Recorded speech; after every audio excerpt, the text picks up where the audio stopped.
नमस्कार। एक बार फिर से बहुत बहुत स्वागत है आप सभी का परीक्षा वर्ल्ड के इस यूट्यूब चैनल में। दोस्तों, जैसा कि आप सभी को पता है, लेखपाल की जो क्लास है वो शुरू हो चुकी है सुबह से ही। सुबह हमने एक वीडियो डाला हुआ था, उसमें हमने डिस्कस किया था प्रीवियस ईयर क्वेश्चंस को, जो कि ग्राम समाज एवं विकास पर आधारित थे। तथा आज का हमारा जो क्लास है इसमें हम डिस्कस करेंगे योजनाओं को, यानी कि ग्राम समाज एवं विकास से रिलेटेड जितने भी योजनाएं चलाई गई हैं उन योजनाओं को हम वन बाय वन करके आज से डिस्कस करना स्टार्ट करेंगे। यहाँ से प्रश्न जो है प्रीवियस ईयर की परीक्षाओं में पूछे गए लेखपाल की, तथा आगे भी आपकी जो परीक्षा होगी अगली 2021 में जो आपकी प्रस्तावित परीक्षा है उसमें भी योजनाओं से प्रश्न देखने को मिल सकते हैं। तो जो भी इंपॉर्टेंट योजनाएं बन सकती हैं जो ग्रामीण विकास के लिए चलाई गई हैं केंद्र सरकार या राज्य सरकार के द्वारा, उन सभी योजनाओं को हम पूरे डिटेल में डिस्कस करते हुए चलेंगे डेली बेसिस पे। तो चलिए वीडियो को शुरू करते हैं। अगर आपको आज का वीडियो पसंद आए तो वीडियो को जितना हो सके उतना शेयर कर दीजिएगा, वीडियो को लाइक कर दीजिएगा, और पहली बार अगर आप हमारे चैनल पर आ रहे हैं तो हमारे चैनल को सब्सक्राइब भी जरूर कर लीजिएगा। तो चलिए वीडियो को शुरू करते हैं। तो सबसे पहले हम एक इम्पॉर्टेंट स्कीम के बारे में बात करेंगे, योजना के बारे में बात करेंगे, मनरेगा। इसका पूरा नाम होता है, पूरा नाम भी आपसे पूछा जा सकता है, तो महात्मा गांधी राष्ट्रीय ग्रामीण रोजगार गारंटी कानून। तो आप इसे याद रखिएगा। स्टार्टिंग में जब योजना प्रारंभ की गई थी इसमें महात्मा गांधी शब्द नहीं था, बस यह योजना आपकी थी नरेगा, यानी कि राष्ट्रीय ग्रामीण रोजगार गारंटी कानून। जब यह बिल पारित हुआ था नरेगा का, तो उस समय कब पारित हुआ था नरेगा का बिल? तो 23 अगस्त 2005 को यह बिल पारित हुआ था। तो उस समय इस योजना का नाम था नरेगा, यानी कि राष्ट्रीय ग्रामीण रोजगार गारंटी कानून। तो इसे आप याद रखिएगा। तथा 2 फरवरी 2006 को यह योजना लागू कर दी गई। यह स्कीम जो है 2 फरवरी 2006 को आंध्र प्रदेश के अनंतपुर से प्रारंभ हुई थी। फैक्ट आप याद रखिएगा। तो जो नरेगा स्कीम थी यह 2 फरवरी 2006 को आंध्र प्रदेश के अनंतपुर से प्रारंभ हुई थी। शुरू में देश के 200 पिछड़े जिलों में इसको शुरू किया गया था, और बाकी के जो अन्य जिले थे पूरी तरह से पूरे देश में इसको लागू कर दिया गया था 1 अप्रैल सन 2008 से। तो इसे भी आप याद रखिएगा।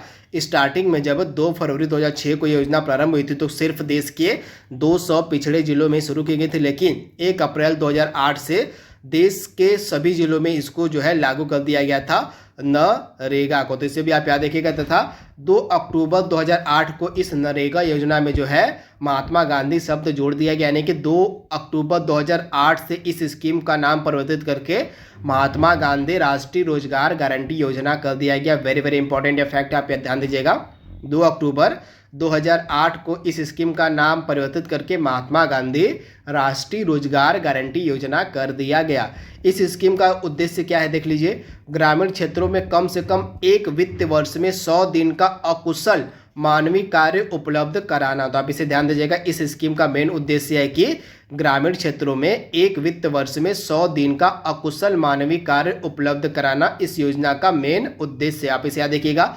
वहीं इस वर्ष का जो बजट पेश किया गया 2021-22 का, इसमें अब तक सबसे ज़्यादा धन आवंटित किए गए मनरेगा स्कीम के लिए टोटल 73,000 करोड़ रुपए का धन जो है आवंटित किया गया 2021-22 के बजट में। तो यह फैक्ट भी आप याद रखिएगा, भूलिएगा मत, यहाँ से आपके एग्जाम में प्रश्न देखने को मिल सकता है। तो यह एक स्कीम थी आपकी मनरेगा। इससे जुड़े जो भी इंपॉर्टेंट फैक्ट बन सकते थे जो आपके एग्जाम के लिए जरूरी हो सकते थे उसको हमने डिस्कस कर लिया है। अगली स्कीम आपके सामने है, क्या नाम है स्कीम का? तो प्रधानमंत्री ग्राम सड़क योजना। देख लीजिए इसको।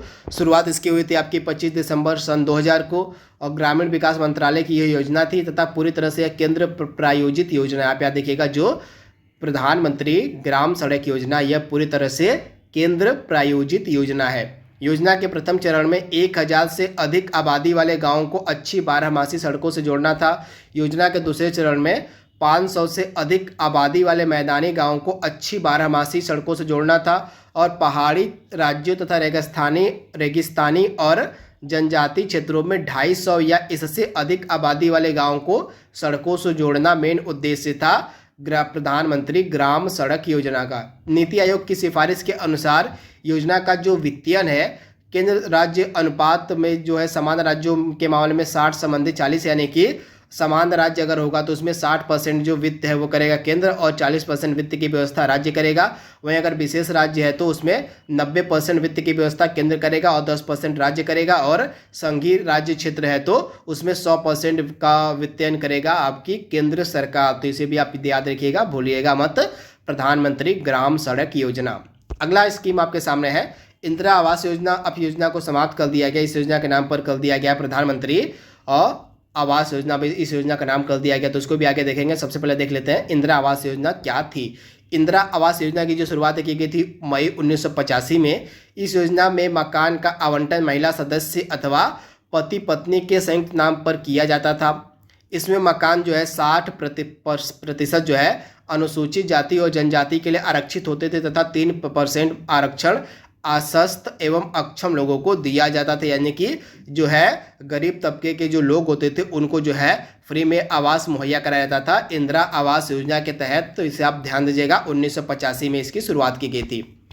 अगली स्कीम यहाँ पे देख लीजिए, मैं वही कह रहा था कि प्रधानमंत्री आवास योजना यानी कि इंदिरा आवास योजना के नाम पर जो है इंदिरा आवास योजना के नाम पर अब यह स्कीम शुरू कर दी गई है प्रधानमंत्री आवास योजना, यानी कि अब स्कीम को इंदिरा आवास योजना को बंद करके प्रधानमंत्री आवास योजना को शुरू कर दिया गया है। इसका लक्ष्य सभी के लिए आवास 2022, इसे आप ध्यान दीजिएगा।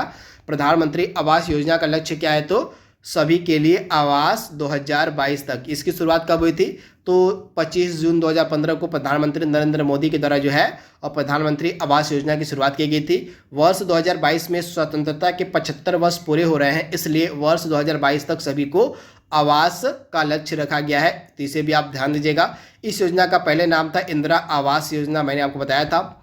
आवास पर पहला अधिकार जो है महिलाओं को दिया जाएगा इस योजना के अंतर्गत। इस स्कीम के मुख्य उद्देश्य झुग्गी वासियों का पुनर्वास तथा शहरी गरीब को वहनी आवास का संवर्धन देना है, तो इसे भी आप ध्यान दीजिएगा। यानी कि इस स्कीम का मेन उद्देश्य है झुग्गी वासियों को जो है आवास उपलब्ध कराना, उनका पुनर्वास की व्यवस्था करना और शहरी गरीबों को जो है आवास उपलब्ध कराना इस योजना का मेन मोटिव है, मेन उद्देश्य है। तो आप इसे याद रखिए कि इसकी शुरुआत आपको याद रखनी है और इसका मोटिव आपको याद रखना है, और इसका पहले नाम क्या था इसको भी आपको याद रखना, आपसे एग्जाम में पूछा जा सकता है।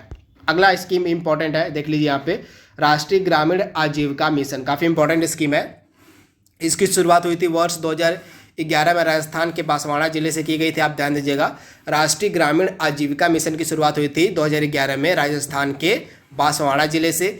इस मिशन के तहत ग्राम स्तर पर स्वयं सहायता समूहों को फेडरेशन के रूप में गठित करके उनके माध्यम से लाभप्रद स्वरोजगार के अवसर उपलब्ध कराना है तथा उन्हें बेहतर जीवन यापन का अस्थायी आधार प्रदान करना इस ग्रामीण आजीविका मिशन का मेन उद्देश्य है। तो इसे आप याद रखिएगा, जो ग्रामीण आजीविका मिशन है यह स्वयं सहायता समूहों से संबंधित है। अभी आपसे एग्जाम में पूछा जा सकता है कि इसमें से कौन सी स्कीम है जो स्वयं सहायता समूहों से संबंधित है, तो ग्रामीण आजीविका मिशन। तो आप इसे याद रखिएगा, इसकी जो शुरुआत है आपकी 2011 में राजस्थान के बांसवाड़ा जिले से की गई थी। अगले इंपॉर्टेंट स्कीम आपके सामने है दीनदयाल उपाध्याय ग्रामीण कौशल योजना, इसको भी देख लीजिए, काफ़ी इंपॉर्टेंट स्कीम है।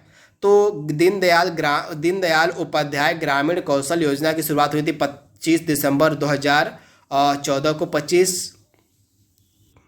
और सितंबर 2014 को जो है दीनदयाल उपाध्याय ग्रामीण कौशल योजना की जो है शुरुआत की गई थी तथा इस योजना का उद्देश्य क्या है, ग्रामीण गरीब युवाओं को कौशल प्रशिक्षण प्रदान करना जिससे वे अपनी ज़रूरतों को पूरा कर सके। यानी कि जितने भी ग्रामीण गरीब युवा हैं उनको जो है ट्रेंड करना, कौशल प्रशिक्षण प्रदान करना, इस योजना का मेन उद्देश्य था दीनदयाल उपाध्याय ग्रामीण कौशल योजना का। आप इसे ध्यान दीजिएगा, वेरी वेरी इंपॉर्टेंट, उद्देश्य आपको याद रखना है और डेट दोनों याद रखना है। इसके बाद अगली स्कीम आपके सामने है, काफ़ी इंपॉर्टेंट स्कीम है, सांसद आदर्श ग्राम योजना। ये सभी योजनाएं जो मैं आपको पढ़ा रहा हूँ यहाँ पे, ये सभी योजनाएं जो है ग्रामीण विकास के लिए चलाई गई हैं, तो इन्हें आपको याद रखना है, अपने दिमाग में बैठाना है, क्योंकि इन्हीं योजनाओं से ही अगर आपके एग्जाम में प्रश्न पूछे जाएंगे ग्राम समाज और विकास के टॉपिक से, तो यहीं से पूछे जाएंगे। तो इस योजना को देख लेते हैं। तो इस योजना की जो घोषणा है प्रधानमंत्री द्वारा 11 अक्टूबर 2014 को लोकनायक जयप्रकाश नारायण की जन्म दिवस की वर्षगांठ के अवसर पर की गई थी। यानी कि जो सांसद आदर्श ग्राम योजना है इसकी जो शुरुआत है लोकनायक जयप्रकाश नारायण के जन्म दिवस के अवसर पर की गई थी 11 अक्टूबर 2014 को। तो इसे आप ध्यान दीजिएगा, भूलिएगा मत। इसके बाद योजना के अंतर्गत यानी कि सांसद ग्राम योजना के अंतर्गत सभी लोकसभा सांसदों को हर वर्ष एक ग्राम सभा का विकास कर उसे जनपद की अन्य ग्राम सभाओं के लिए आदर्श के रूप में प्रस्तुत करना था।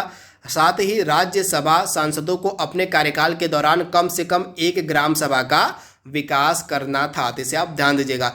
इस योजना के अंतर्गत जो है प्रत्येक सांसद को वर्ष 2019 तक 3 और वर्ष 2024 तक 5 ग्राम सभाओं का विकास करना था। तो इसे आप ध्यान दीजिएगा, जो सांसद ग्राम आदर्श ग्राम योजना थी। इसके अंतर्गत प्रत्येक सांसद को 2019 तक 3 और 2024 तक 5 ग्राम सभाओं का विकास करना था। इसे आप ध्यान दीजिएगा।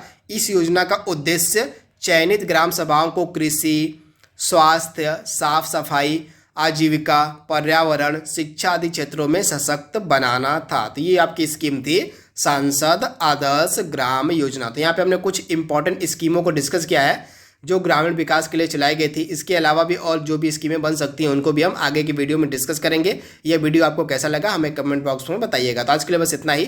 Thank you, thanks for watching, thank you.